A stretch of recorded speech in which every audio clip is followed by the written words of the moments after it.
The purse, a bolsa, a bolsa, a bolsa. The bike, a bicicleta, a bicicleta, a bicicleta.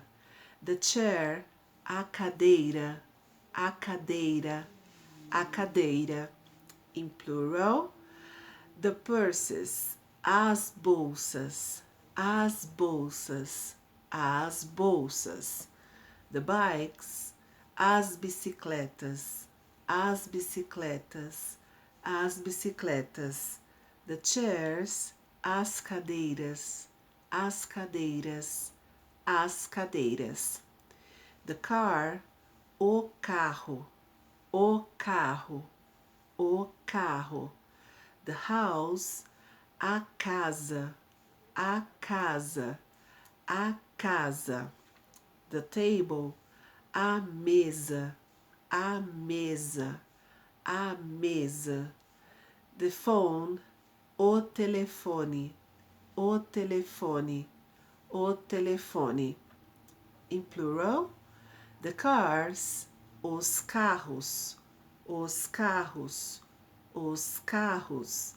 The houses, as casas, as casas, as casas. The tables, as mesas, as mesas, as mesas. The phones, os telefones, os telefones, os telefones. As I said earlier, try these words in singular and plural out loud twice, and then you can speak them more accurately, right?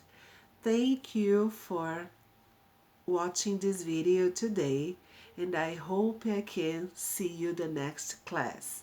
Don't forget to like this video, to subscribe the channel, and to share with your friends, parents, for those who want to learn Brazilian Portuguese.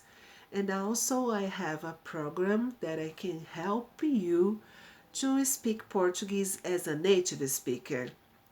Just do it.